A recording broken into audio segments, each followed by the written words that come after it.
What is up, Insaners, and welcome to this week's super exciting episode where we'll help you prepare your team for the double game week 22. We'll be going through some of the best free hit drafts for this week. We'll also talk about the best players and strategy to go for in case you're not using your free hit in game week 22. For those of you who are planning for the upcoming double game week in 22 and don't want to use the free hit chip, don't worry guys, we have you covered. We did a video on the best teams and players to target for the double game week, and that should help you prepare the best team for game week 22. So make sure that you check that out. You'll find a link to the same at the end of this video, plus I've also mentioned it in this video's description. In case if you like our free hit drafts and find this video helpful guys, make sure that you hit the like button. That'll really help us in getting more such videos and FPL content for you guys. As always, if you're new around here, subscribe to the channel Insanely Football for regular FPL content. We do videos on transfer strategies, best players to targets, differential picks, to boost your rank along with the top captain picks and overall chip strategies every week. Great, so now let's start today's video by first talking about the fixtures that we have in game week 22. Now according to the confirmation by the Premier League, 8 teams have a double game week this week, in case you didn't know that. These are Watford, Man United, Leicester, Burnley, Tottenham, Brighton, Chelsea and Brentford. Now what does this mean? All these 8 teams will play twice this week. Now first up we have Watford who play Newcastle and Burnley. Now Watford have looked quite decent in attack and could score against both Newcastle and Burnley. Both teams are among the worst defenses in the league and this is definitely a week to target the Watford attack. Next, Man United faced Aston Villa and Brentford. Now Villa have definitely improved defensively under Gerrard and this could be a tricky game for Man United like the FA Cup game. Now even Brentford, they could score against United, so I would definitely think before loading my team with United assets. Man United have not looked that convincing on either end of the pitch, but nevertheless, this double game week, it gives managers a chance to get in a couple of differentials from Man United. The third team that we have is Leicester, who play Burnley and Tottenham. Now Leicester, like many teams, they've managed to score goals, but defense guys, that's a huge problem for them. Then we have Burnley who play Leicester and Watford. I'm sure absolutely nobody is going to go for Burnley attackers. But if you want to go differential, then targeting the defenses of Leicester and Watford might not be that bad. Then Spurs have Arsenal and Leicester, which won't be easy at all guys. A lot of teams would have double ups from Tottenham guys, and a few could also get Kane after selling Salah as he's off for AFCON, or even Son for that matter, who looks to be out for the near future because of the injury. Next team that we have is Brighton, who have a decent double game week. I think it's not the easiest. Now Palace and Chelsea, they're tricky games to be honest guys. I mean both could still be good from an attacking sense, but there's still not a lot of Brighton attackers that you can absolutely trust. From a defensive point of view, I think Brighton will concede against Chelsea, maybe a clean sheet against Palace, so defense is definitely one area you can look for in terms of getting value. I know Brighton generally keep things a bit tight, and this could be okay for both games. The next team is Chelsea guys. I think it's a tricky one. They also have a double game week and the first game is against Man City. Now that's definitely going to be a tough game and chances are that Chelsea will concede against Man City. The next game is against Brighton and they too have looked okay in attack. Chelsea have only kept 2 clean sheets in the last 11 games and that is a huge concern. The last team that has a double game week is Brentford and I'm sure most people will be discarding Brentford options guys. They definitely have the toughest double game week facing Liverpool and Man United. And I think unless you're looking for differentials or you're absolutely gone crazy, there are better options available elsewhere and you won't look at Brentford options. So coming to the next bit, and I think before we get into the free hit team structure and free hit drafts, it's important to understand as to why one should play the free hit chip in game week 22. A lot of people have asked me this question, should they use their free hit chip in game week 22? I think it's pretty simple to be honest guys. In case you have no players, I mean 0 players or maybe 1 or 2 players having a double game week, then it makes sense to play the free hit chip. Let's say if you have players like Salah, Son, maybe even Vardy somehow, and you don't have enough double game week players, then a differential option is to definitely play the free hit chip this week. Now there are 2 free hits available to us this season, and if you've already used one, then definitely save the second chip guys. I think it'll come handy later on in the season. In case if you have both left, then it becomes a bit more difficult to decide. There's also a case to be made to maybe take a hit or 2 and get to maybe 5 to 6 double game week players. Now this becomes pretty appealing if you already have West Ham players who are playing Leeds and should be a good fixture for them. Plus maybe if you have an Everton player like I do and they have a game against Norwich this week, a lot of us still have the likes of Jota and Trent, and against Brentford, even without Salah and Mane, I think they still might do decently well. So overall, it's not too bad. It is when you don't have these combinations, let's say you have a double up or even a triple up on Man City, you have players from teams like Aston Villa, Arsenal, Wolves, and Palace, then the free hit becomes a bit more relevant. Personally, I think with Son out and let's say if Leicester have a game cancelled, the free hit chip would definitely not outscore your regular team, guys. It could be quite difficult, and if you end up making a draft with single game week teams and players, then again you lose any differential element over others. Overall, having a double game week captain and maybe 5 to 6 double game week players that you also might want a little long term, which again could be very tricky, I think that should be okay for this week. With so many uncertainties regarding COVID and games getting cancelled at any moment, guys, it's better to maybe avoid the free hit if you can. A better week could be a potential blank around game week 30 to 33, or even a double game week later on in the season where things are a bit predictable. I think a free hit that time could be perfect as it will allow you to change your team for 1 week and plan for the other game weeks around it through regular transfers. Great, so now that we've discussed why should one use the free hit chip, let's discuss what should be the free hit team structure. So for those of you who are using your free hit chip this week and it's absolutely certain, it's important to have a structure and some key pointers in mind. These should form the basis of your free hit team and give you a good all-around squad for Game Week 22. Now the starting point of your draft should be to make a note of your overall team value and money remaining in the bank.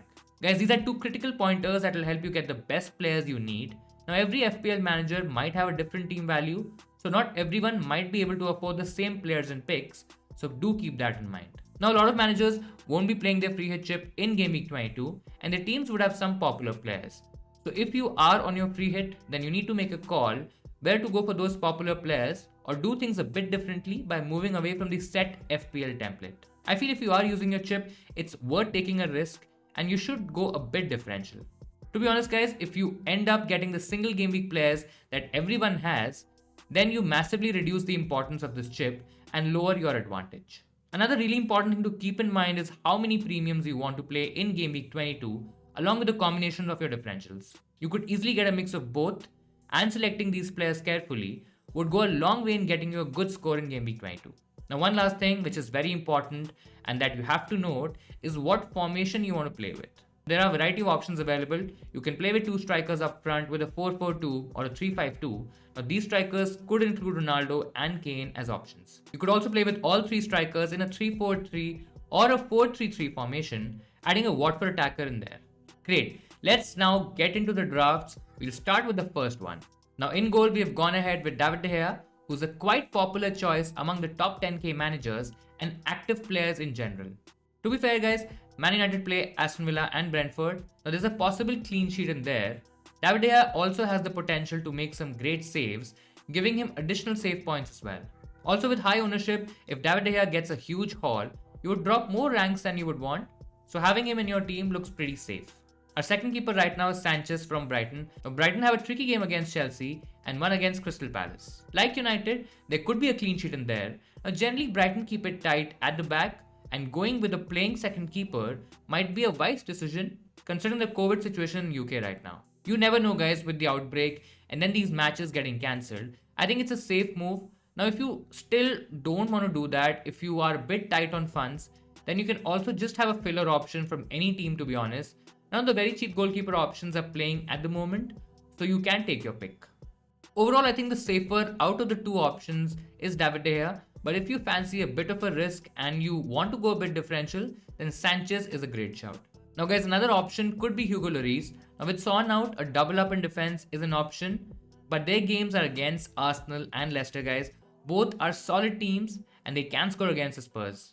Overall, if you look at Tottenham's clean sheet numbers, they've kept 4 clean sheets in the last 6 fixtures, so defense is decent, but I would rather go for an attacking punt instead. Coming to defense, we have no double ups in defense guys. I think it's better to spread your player pool just in case any matches get called off because of the COVID outbreak.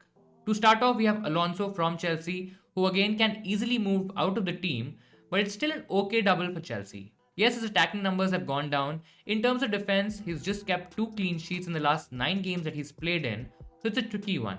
I still feel Alonso is the best Chelsea defender to go for right now, as he has better upside than someone like a Rudiger, who can also be an option if you are trying to go a bit safer, and considering the safety of his stats, I think he's okay. Our second playing defender is Royal guys. He's from Tottenham and he's looked okay under Conte. Now, this can also be Reguilon if he's fit to play. He drives forwards a lot in the game, I think much more than Royal on the other side, and this wingback role is really suiting him. Now, Spurs are up against Arsenal, which is not going to be a straightforward game, but Leicester have conceded a fair amount of goals. Plus, I doubt they will just sit back and defend, and I like the Spurs defenders for their attacking threat. Both options are good this week, guys. If you can afford Reguilon, then definitely get him over Royal. Otherwise, go for the latter. The other playing options in defense are the Brighton defenders, Cucurella and Lamptey, guys. Now, Cucurella is the highest scoring defender for Brighton this season. I was as surprised as you are. Now, if he's fit, he's a 90-minute man. He should start all the games for Brighton. I think he's a decent option. The other attacking option that you can go for right now is Lamptey, guys. I know he's attacking and he's playing out of position, but his minutes are almost always managed. Yes, there's a chance that he locks in the clean sheet early and gets subbed, but at the same time, he's quite injury prone. And if you're only eyeing on one of the options, then Cucurella is definitely the better one. Now, if you're looking for filler options, you can also go for Loughton at the back, who's a bit attacking, but I don't think so there are many more options from Burnley.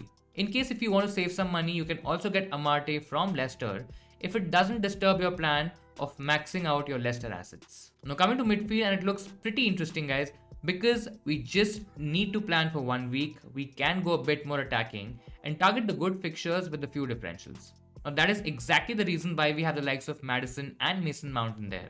Now when we talk about Leicester, guys, it's actually quite difficult to predict their attackers with Vardy out, injured long term, and a flag on Daka.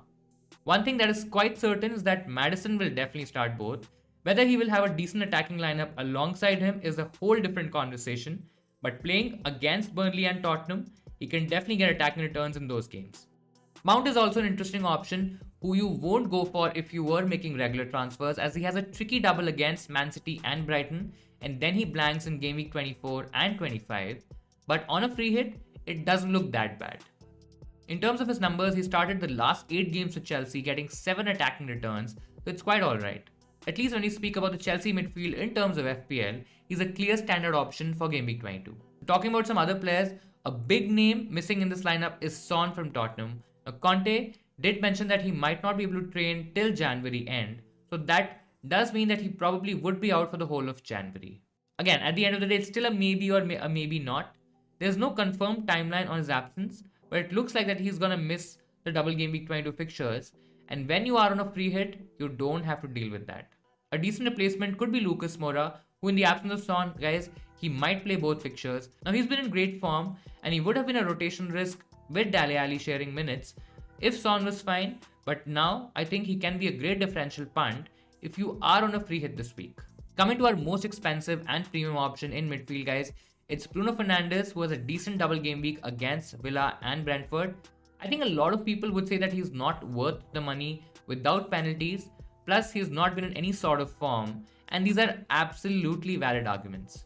It's hard to pick Fernandes in a regular game week, but with a double and on a free hit, he almost certainly guarantees a differential status. I'm sure not many are going to go for him, and this along with the trio of Maddison, Mount and Moura is something that you can really gain from a free hit chip. Coming to the final spot, guys, and I think it's quite open at the moment. In this draft, we have the budget enabler Buemo from Brentford, who scored a hat-trick against Port Vale in the FA Cup. Now the issue is that his fixtures, Brentford are up against Liverpool and Man United, which are quite tough. I doubt Brentford will get anything from both games, but we just want to have that security of a double game week player, and we don't have the budget for any upgrades specific to this particular team. Now you can go for a few different options, which I will cover in an alternate draft. Talking about our forwards now, and in attack, we've gone ahead with a strong 3 up top. Ronaldo if fit is probably the first name on this list of forwards likely to score this week. He's up against a decent Villa defense. A Brentford game could be a better one for him. Still, I think he's a great captaincy option in a week where the Liverpool assets have a single game and Salah in particular is not available. Guys, we know that Ronaldo is the main man for Man United. Hopefully he's on penalties too, and I think even if this was not a free hit week, he would be a priority transfer for me. All really good signs, and I think he's without a doubt the best forward option this week. Coming to our second name, and it's quite interesting, guys, and with Son almost out for the double game week, getting in Kane and the Tottenham attacking cover becomes a priority. The fixtures are okay. Kane has looked a lot better, scoring 3 goals in his last 4 Premier League games, My only worry with him would be that he tends to come quite deep to release the likes of Son, Mora, or even Dele Alli, so that could reduce his goal threat a little bit. Nevertheless, a decent pick for this week. I think he's a great differential captaincy option as well if you don't want to go for the popular Ronaldo pick. Our third striker is a Watford option, guys. I think out of all the teams, they have the best double game week, to be honest. Newcastle and Burnley are really good fixtures from an attacking perspective. I'm sure you would have one of King or Dennis in your team anyhow. If not, then Dennis looks like a really good option. He has been the informed player for Watford. There was a lot of talk about him going to AFCON, but finally he didn't go, and he should be available to play the upcoming games. There's just one slight worry with him. In the last game I noticed against Spurs that Dennis was taken off at halftime. I still don't understand why Ranieri would take his top goal scorer out when his team is losing. I think it looked tactical, and personally I might not worry too much about it, but there's just one thing to note. In terms of returns, he's been better than Josh King, who looks like a 90-minute man, and he's on penalties as well, but he's still not got the same number of returns as Dennis. It's one of those situations where King has better underlying stats, but Dennis has better attacking returns. Nevertheless, guys, both are really good options. If I had to choose one, I'd probably just go Dennis at the moment. But there's also a case to be made for a doubling up on both Watford attackers, but then you take the chance of not having one of Ronaldo or Kane, who both look like better options for this week in isolation. So in terms of our playing 11, guys, we can play a 3-4-3 with Buemo on the bench. Lamptey and Loughton would be additional bench covers, giving us a good mix of 15 double game week players. Now we've tried to do things a bit differently with the second draft, guys.